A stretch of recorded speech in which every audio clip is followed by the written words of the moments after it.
जन्नत की नेमतें इतनी अजीम हैं कि इंसानी अक्ल सोच भी नहीं सकती।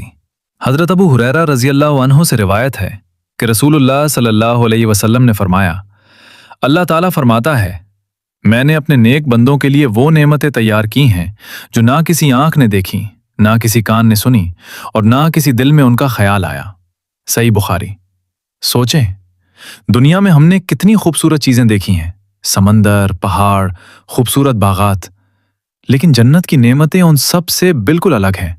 वहां की खुशी, वहां का सुकून, वहां की रोशनी, ये सब हमारी सोच से भी बढ़कर है। अल्लाह ने ये सब सिर्फ अपने नेक बंदों के लिए रखा है। तो आएं, नेक आमाल करें, नमाज पढ़ें, कुरान पढ़ें, लोगों से अच्छा सलूक करें, ताकि हम भी उन नेक बंदों में शामिल हो सकें। अल्लाह हम सबको जन्नत नसीब फरमाए, आमीन। अगर ये वीडियो अच्छी लगी तो लाइक करें, अपने दोस्तों को शेयर करें और फॉलो करें मजीद इस्लामी वीडियोस के लिए।